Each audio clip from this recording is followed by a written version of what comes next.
Hello, રૂપાસ કિચનમાં તમારું સ્વાગત છે. ગણપતિ બાપા માટે આજે આપણે મારા કિચનમાં સરસ મજાના મોદક બનાવશું, જેમાં મેં અપરાજિતા ફ્લાવર આવે, બ્લુ બટરફ્લાય બ્લુ પી ફ્લાવર આવે તેનો ઉપયોગ કર્યો છે અને સરસ મજાનો વાદળી રંગ આપ્યો છે. તો ચાલો આપણે રેસીપી શરૂ કરીએ. મારા ગાર્ડનમાં જ ઉગે છે તે ફ્લાવરને મેં સૂકવીને સ્ટોર કરી લીધા હતા. હવે તેને એક બાઉલમાં લઈ લઈશું. થોડા ફ્લાવર, અડધો કપ ફ્લાવર્સ લીધા છે મેં. તેને ગરમ પાણી ઉમેરી અને આપણે થોડી વાર માટે તેમાંથી કલર ઇન્ફ્યુઝ થવા દઈશું. અપરાજિતા કે કોયલ કે બ્લુ પી બટરફ્લાય ફ્લાવર કહો, કોઈ બી નામથી બોલાવો, આ ફ્લાવર અત્યારે સોશિયલ મીડિયા પર ઘણા ફેમસ છે, કારણ કે તેના મેડિસિનલ યુઝ ઘણા જ છે. તો જુઓ, આપણું સરસ બ્લુ કલરનું પાણી તૈયાર થઈ ગયું છે. ગેસની ફ્લેમ ઓન કરી અને મેં પેન મૂકી દીધું છે. જાડા તળિયાવાળું પેન લેવાનું, જેથી આપણું મિક્સર ચોંટે નહીં. હવે તેમાં મેં 1 કપ દૂધ ઉમેરી દીધું છે. દૂધને આપણે મીડિયમ ટુ હાઈ ફ્લેમ પર ઉકળવા દઈશું. તે ઉકળતું રહે ત્યારબાદ તેમાં આપણે જે બ્લુ ફ્લાવરનું કોન્કોશન મિક્સર તૈયાર કરી રાખેલું હતું તે ઉમેરી દઈશું. જુઓ, કલર કેટલો સરસ દેખાઈ રહ્યો છે. પણ આ દૂધમાં ઉમેર્યો છે તો થોડુંક લાઇટ થઈ ગયું છે. હવે દૂધને આપણે ઉકળતા રહીશું.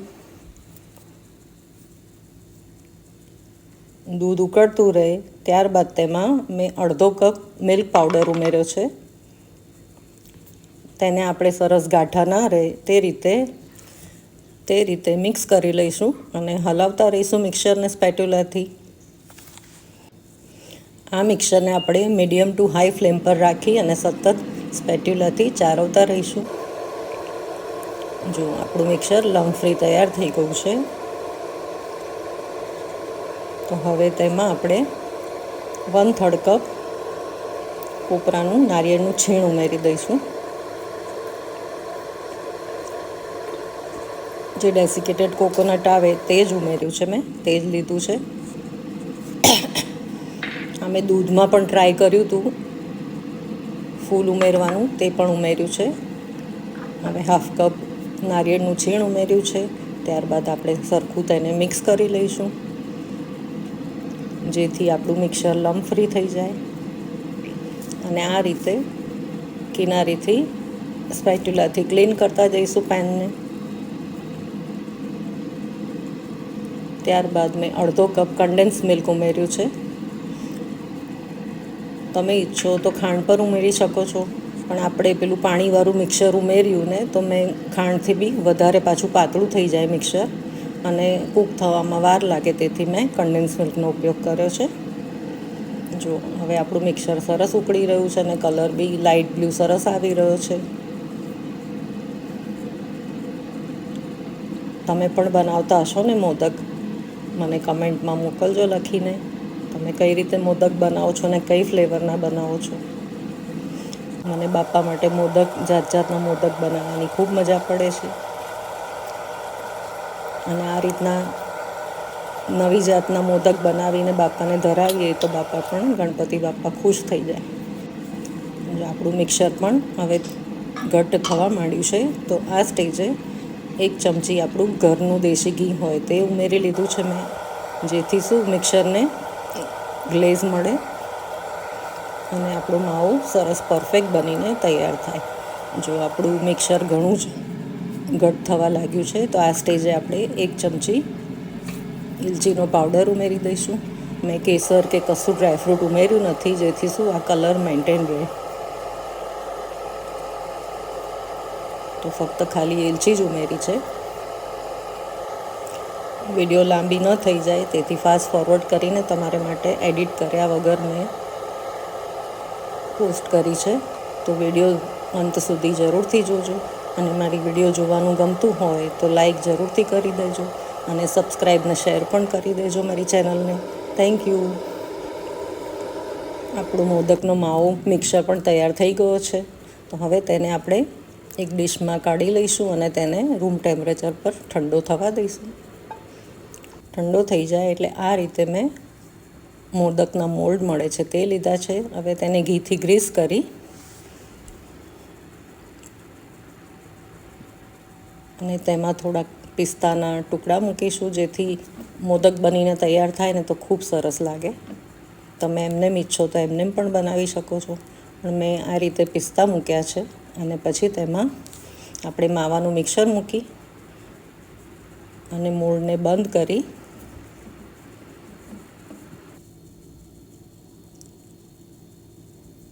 અને વધારાનું મિક્સર કાઢી લઈશું. અને જો મોલ્ડ ખોલીને બતાવું, આપણું મોદક એકદમ સરસ પરફેક્ટ રીતે બનીને તૈયાર થયો છે. જો કલર પણ ખૂબ જ સુંદર લાગી રહ્યો છે અને બ્લુ અને ગ્રીનનું કોમ્બિનેશન ખૂબ જ અપ્રતિમ લાગી રહ્યું છે. ફરી એક બીજો પણ મોદક આપણે બનાવીને જોઈ લઈએ. ફરી એ જ રીતે મોલ્ડને આપણે ઘીથી ગ્રીસ કરી લઈશું અને આંગળીઓને પણ ઘીવાળી કરી અને આપણે માવાના મિક્સરને આ મોલ્ડમાં પિસ્તાના થોડા ટુકડા મૂકી અને માવાને આ રીતે મોલ્ડમાં સ્ટફ કરીશું.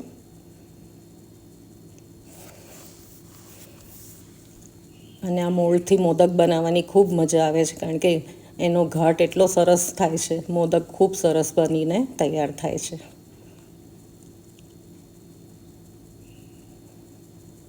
તમારી પાસે મોલ્ડ ન હોય તો ગોળ લાડુના રૂપે પણ બાપાને ભોગ ધરાવી શકો છો. પ્રેમથી ધરાવેલો ભોગ બાપા સ્વીકારે જ છે. પણ મારી પાસે આ મોલ્ડ હતો તો મોલ્ડવાળા મોદક બનાવ્યા. જો આપણા મોદક બનીને ખૂબ જ સરસ તૈયાર થયા છે. આ રીતે બધા મોદક બનાવી લીધા છે મેં. આવા સરસ મજાના મોદકનો ભોગ ધરાવી અને બાપા પાસે આપણે તેમના આશીર્વાદ લઈશું અને આપણા સૌના પરિવારની રક્ષા કરે એવી પ્રાર્થના સાથે ચાલો તો આ સરસ મજાના મોદકથી આપણે બાપાનું સ્વાગત કરીશું. ગણપતિ બાપા મોરિયા. જો મારી પાસે નાનો પણ મોલ્ડ હતો તો મેં નાના મોદક પણ બનાવી લીધા હતા આપણા વહાલા ગણુ બાપા માટે. જો આપણા મોદક ગ્રીન અને બ્લુનું કોમ્બિનેશન ખૂબ સરસ લાગી રહ્યું છે. તો ફરી મળીશું આવી જ નવી રેસિપીસ સાથે. ત્યાં સુધી હેપી ગણેશ ચતુર્થી. ગણપતિ બાપા મોરિયા. આવજો, ધ્યાન રાખજો તમારું. Thank you for watching.